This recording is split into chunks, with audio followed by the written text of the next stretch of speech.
آج جب ہم یہ کہتے ہیں کہ ہم جشن عید میلاد النبی منا رہے ہیں تو کچھ لوگوں کو یہ تکلیف ہوتی ہے، وہ کہتے ہیں کہ اسلام میں صرف 2 عیدیں ہیں، آپ یہ تیسری عید کہاں سے نکال لائے ہیں؟ تو میں انہیں جواب دینا چاہتا ہوں، اسلام میں یہ 2 عیدیں نہیں ہیں، اسلام میں عیدیں بے شمار ہیں۔ مثال کے طور پر حضور علیہ الصلوۃ والسلام نے جمعہ کے دن کو عید فرمایا۔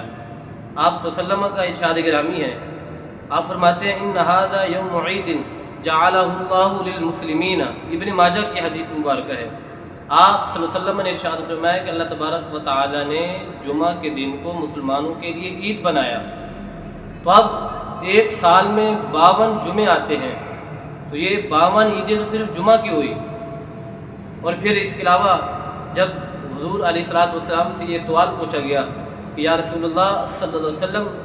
جمعہ کے دن کو فضیلت والا کیوں کہا گیا، اسے کیوں اتنی زیادہ فضیلت دی گئی؟ تو آپ صلی اللہ علیہ وسلم نے ارشاد فرمایا کہ اے میرے صحابہ، اس دن اللہ تبارک و تعالی نے حضرت آدم علیہ الصلوۃ والسلام کو پیدا فرمایا تھا، جس وجہ سے اس کو فضیلت دی گئی ہے اور اس کو عید کا دن کہا گیا۔ تو یار، جس دن حضرت آدم علیہ الصلوۃ والسلام پیدا ہو وہ دن فضیلت والا، اس دن کو عید بھی کہا گیا۔ اور جس دن سید الانبیاء، خاتم الانبیاء، خاتم المرسلین پیدا ہوں، اس دنیا میں آئے ہوں، ان کی ولادت ہوئی ہو، اگر ہم خوشی سے، شرعی طور پہ نہیں، ہم یہ نہیں کہتے کہ شریعت جو ہے وہ اس دن کو عید کہتی ہے، نہیں، خوشی سے اگر ہم اس کو عید کہہ دیتے ہیں تو اس میں کیا حرج ہے؟ اس کے بعد یوم عرفہ کو بھی عید کا دن کہا گیا، جب یہودیوں نے حضرت عمر فاروق رضی اللہ تعالیٰ عنہ کو یہ کہا کہ اے فاروق، یہ جو آیت ہے الیوم اکملت لکم دینکم واتممت علیکم نعمتی ورضیت لکم الاسلام دینا، اگر یہ آیت ہمارے اوپر نازل ہوتی، ہمارے ہاں نازل ہوتی، تو ہم اس دن کو عید کے طور پہ مناتے جس دن یہ آیت نازل ہوتی۔ تو حضرت عمر فاروق رضی اللہ تعالیٰ عنہ نے کیا خوب جواب دیا، آپ نے فرمایا کہ جس دن یہ آیت مبارکہ نازل ہوئی اس دن رسول اللہ صلی اللہ علیہ وسلم میدان عرفات میں تھے، یعنی اس دن یوم عرفہ تھا، عرفہ کا دن تھا، تو یہ ہماری عید کا دن ہے۔ اور پھر دوسرا وہ جمعے کا دن تھا، ایک تو آپ صلی اللہ علیہ وسلم عرفات کے میدان میں تھے اور پھر وہ جمعہ کا دن تھا۔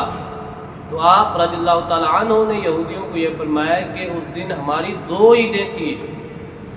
یعنی جس دن قرآن پاک کی ایک آیت نازل ہوئی اس دن کو عید کہا گیا، اور جس دن صاحب قرآن حضرت محمد مصطفیٰ صلی اللہ علیہ وسلم کی ولادت باسعادت ہوئی، اگر اس دن کو عید کہا جاتا ہے خوشی سے، شرعی طور پہ نہیں، خوشی سے کہا جاتا ہے، تو اس میں کیا حرج ہے؟ اس کے بعد جب حضرت عیسیٰ علیہ السلام نے اپنے رب سے دعا مانگی، قال عیسی ابن مریم اللہم ربنا انزل علینا مائدۃ من السماء تکون لنا عیدا لاولنا وآخرنا، کہ اے اللہ ہمارے اوپر آسمان سے دسترخوان نازل فرما، تاکہ یہ دن، جس دن وہ آسمان سے دسترخوان نازل ہو، یہ دن ہمارے اگلوں کے لیے بھی اور پچھلوں کے لیے بھی عید کا دن بن جائے۔ اب جس دن بنی اسرائیل پر وہ دسترخوان نازل ہو وہ دن عید ہوا، اور جس دن اللہ تبارک و تعالی نے اپنی سب سے بڑی نعمت، اپنی محبوب چیز، اپنے محبوب بندے کو، تمام انبیاء کے سردار کو، جس دن اللہ تبارک و تعالی نے اس دنیا میں بھیجا، آپ صلی اللہ علیہ وسلم کی ولادت ہوئی، اگر اس دن کو عید کہا جاتا ہے خوشی سے، شرعی طور پہ نہیں، تو اس میں کیا حرج ہے؟